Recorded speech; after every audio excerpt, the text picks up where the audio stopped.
Assim que cheguei à casa, um arrepio percorreu minha espinha. O isolamento era exatamente o que eu procurava, mas, ao mesmo tempo, havia algo profundamente errado naquele lugar. A casa ficava à margem de um lago, coberto por uma fina neblina, criando uma paisagem fantasmagórica. As árvores ao redor eram altas e escuras, fechando-se como sentinelas, observando em um silêncio absoluto. Não havia vento, nenhum canto de pássaros ou som de vida. Apenas o ocasional estalar da madeira velha e o suave, quase imperceptível, som da água se movendo. As janelas estavam cobertas de poeira, e o cheiro dentro da casa era sufocante, uma mistura de mofo e algo mais, e como se o tempo ali estivesse parado, como se a casa tivesse sido abandonada não apenas por pessoas, mas por qualquer coisa viva. Eu estava em busca de um lugar para escapar, um refúgio onde pudesse me reconectar com minha escrita, longe de qualquer distração. Histórias antigas sobre tragédias no lago apenas acrescentaram um toque macabro à atmosfera que, a princípio, me pareceu perfeita. Mas desde o momento em que saí do carro e pisei na varanda rangente, algo me incomodava. O ar ao redor da casa parecia mais denso, como se cada respiração fosse um esforço, quase irrespirável. Me convenci de que era só o choque inicial do isolamento, o impacto psicológico de estar tão longe de tudo. Entrei na casa, e de imediato, notei marcas nas paredes. Arranhões, longos e profundos, como se algo ou alguém tivesse lutado para sair. Eu queria pensar que era o desgaste do tempo, mas algo no padrão daqueles arranhões me deixou inquieto. A casa, embora em ruínas, parecia viva. De onde eu estava, conseguia ver o lago pela janela empoeirada. A água era calma, refletindo a neblina, mas algo na sua quietude era perturbador. Eu deveria sentir tranquilidade, mas a única coisa que senti foi uma inquietação profunda, como se o lago escondesse algo muito mais escuro e antigo sob sua superfície. Respirei fundo, tentando afastar essas impressões. São só os nervos, pensei. A primeira impressão sempre é a mais intensa. Coloquei minhas malas no chão e comecei a me instalar, mas a sensação de estar sendo observado, e essa não me deixou nem por um instante. Não consegui dormir bem naquela noite. A sensação de desconforto se intensificou quando, no meio da madrugada, fui acordado por um som que não consegui ignorar. Eram passos, discretos, mas implacáveis, ecoando pelo andar de cima da casa. Meu primeiro impulso foi pensar que poderia ser algum animal, talvez uma criatura que se havia esgueirado para dentro. Levantei-me e andei lentamente pelos corredores escuros, a lanterna na mão lançando sombras inquietantes nas paredes. O silêncio que se seguiu foi quase mais perturbador do que o som inicial.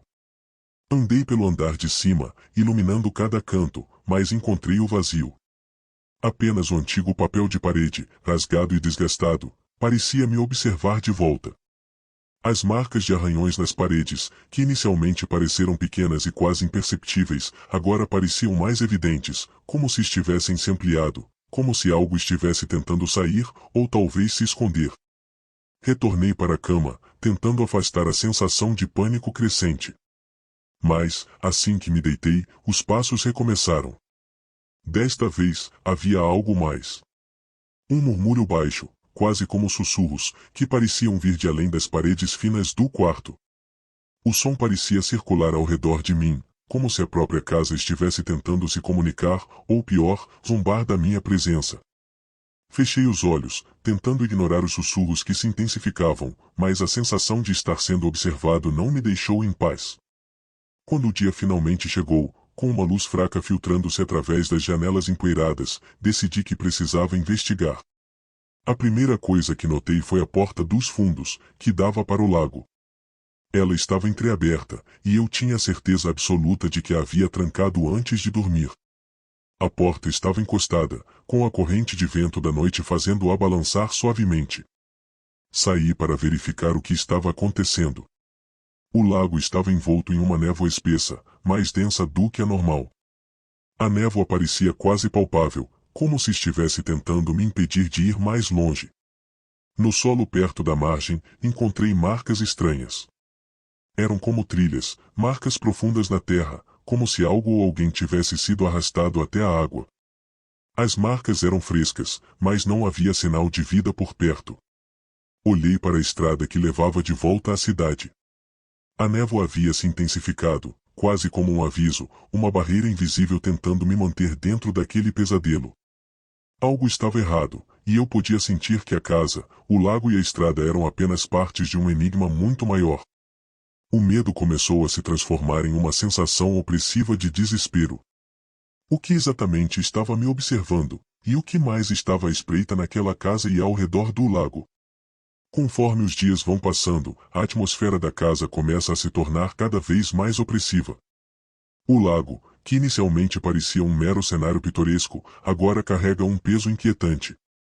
A cada vez que olho pela janela, a superfície da água reflete algo que me perturba profundamente. A princípio, pensei que era apenas minha mente me pregando peças, mas a sensação de ser observado não me abandona. Quando me aproximo da beira do lago, a figura refletida parece estar sempre lá, parada, observando-me de longe. A água, apesar de calma, parece esconder uma presença invisível. Sempre que tento me aproximar, a figura desaparece como um borrão na neblina, deixando apenas a quietude e uma sensação de frieza na espinha.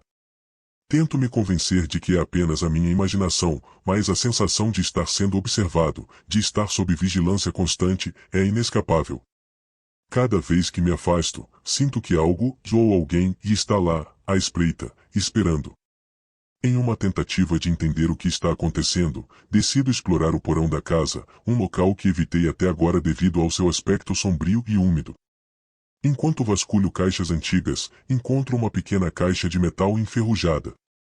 Dentro, há um diário antigo, cujas páginas estão amareladas e desgastadas pelo tempo. O diário pertenceu a um pescador local que viveu na casa décadas atrás. As palavras escritas são perturbadoras. O pescador descreve aparições estranhas no lago, figuras que emergiam da água à noite e sussurros que pareciam vir das profundezas. Ele fala sobre um ser submerso, uma entidade que habita as profundezas do lago e que tem o poder de atrair pessoas para sua armadilha mortal. As descrições são vívidas e assustadoras, retratando um ser que vive nas profundezas, invisível, mas sempre presente, aguardando pacientemente pelas suas vítimas. O diário termina com uma nota desesperada, um aviso para nunca se aproximar da água ao anoitecer. Eu fecho o diário com um frio na espinha. As palavras do pescador ressoam em minha mente, e eu não posso ignorar a sensação crescente de que o lago não é apenas um corpo d'água, mas uma armadilha viva, aguardando o próximo intruso a ser capturado e mantido para sempre. Nos últimos dias, a realidade parece ter começado a desmoronar ao meu redor. Os pesadelos se tornaram cada vez mais vívidos e perturbadores. Nos sonhos, estou sempre dentro da casa, mas tudo parece distorcido. Os móveis estão de cabeça para baixo, pendendo do teto, e as janelas estão cobertas por uma substância viscosa e escura que parece estar viva, pulsando. O ambiente tem uma qualidade surreal, como se a própria casa estivesse tentando me enganar. Uma noite, depois de um desses pesadelos, acordo com o coração disparado e a sensação de que algo está errado. Ao me levantar para verificar o que está acontecendo, me deparo com uma marca de mão molhada no espelho do banheiro. É como se alguém, ou algo, tivesse tocado o vidro com uma mão úmida e fria. Meu reflexo parece distorcido e a sensação de pavor cresce quando percebo que, ao olhar diretamente para o espelho, vejo a figura que sempre aparece na superfície do lago. Ela está parada atrás de mim, uma presença ominosa com olhos vazios, apesar de ninguém estar fisicamente ali. A visão é tão perturbadora que quase não consigo distinguir o que é real e o que é apenas um reflexo distorcido. É como se a casa estivesse tentando me enganar, sugando-me para uma versão distorcida da realidade. Desesperado para encontrar uma explicação, decido enfrentar meu medo e caminhar até o lago. A cada passo, a neblina densa ao redor do lago parece se solidificar, transformando-se em uma muralha impenetrável que me isola do mundo exterior. O ar fica mais denso, e a sensação de claustrofobia se intensifica. Quando chego à beira do lago, a figura que tem me assombrado diariamente finalmente emerge da água. Ela se revela de forma grotesca e inumana, coberta de limo e com uma aparência abominável. Seus olhos são apenas cavidades brancas, sem vida. A água ao redor dela se distorce, como se algo colossal estivesse se movendo logo abaixo da superfície. O lago parece estar vivo, pulsando com uma força sinistra. A visão é tão aterrorizante que sinto um frio gélido percorrendo minha espinha. O ser do lago se aproxima lentamente, e a sensação de que estou sendo atraído para a água se torna quase irresistível. Cada segundo que passa é uma tortura, como se o lago estivesse tentando me engolir, puxar-me para suas profundezas onde a escuridão é absoluta e a esperança é uma lembrança distante. A realidade começa a se desfazer em torno de mim, e eu não sei mais o que é real e o que é apenas uma ilusão criada pela casa e pelo lago. O medo é tão intenso que sinto que estou perdendo o controle, sendo consumido pela escuridão que parece estar se expandindo a cada momento. No auge do terror, quando tudo parece perdido, eu me encontro finalmente cara a cara com a entidade que habita o lago. É uma forma disforme, uma amálgama de água, escuridão e sombra, que se contorce de maneira inquietante. A entidade não tem uma forma definida, mas sim uma presença que parece pulsar e se expandir conforme se move. Seu contorno é obscuro, como se a própria água tivesse se tornado uma entidade consciente e predatória. Ela começa a sussurrar, e o som é uma combinação aterradora da própria casa e do lago. É como se a voz dela fosse a própria alma da casa, um eco de todos os sussurros e murmúrios que eu ouvi desde o início. Cada palavra é uma invasão da minha mente, um toque gelado que penetra meu cérebro, tentando controlar meus pensamentos e sentimentos.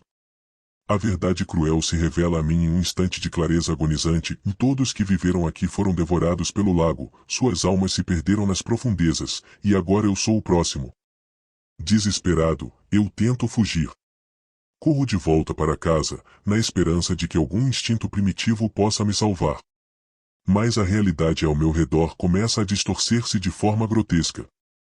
A casa se transforma em um labirinto interminável, seus corredores se alongando e torcendo de maneira absurda, como se a estrutura estivesse viva e jogando com minha sanidade. Cada porta que abro leva-me de volta ao lago, e o caminho que antes parecia claro agora é uma interminável repetição de pesadelos. As paredes da casa estão começando a cobrir-se com uma camada fina de água que escorre lentamente, como se a entidade estivesse invadindo e consumindo o próprio edifício. A sensação de estar sendo absorvido por essa força antiga e inescapável é opressiva. A presença da entidade é esmagadora, e sinto uma força invisível sugando minha vontade e minha esperança, como se a própria casa e o lago estivessem se tornando um só, formando um único corpo de horror que me envolve. Chega um ponto em que não há mais opção. Eu entendo, com um desespero profundo, que não há fuga. A entidade é parte do lago, parte da casa, e agora é parte de mim. Eu me vejo caminhando de volta para o lago, resignado ao meu destino. O som da água é o único que me acompanha, suave e cruel. Finalmente, entro na água fria e turva, e o lago me engole. A última coisa que vejo é a superfície da água fechando-se acima de mim, enquanto o lago retorna à sua calmaria sinistra, preparado para capturar a próxima vítima que ousar se aventurar em sua obscura e eterna prisão.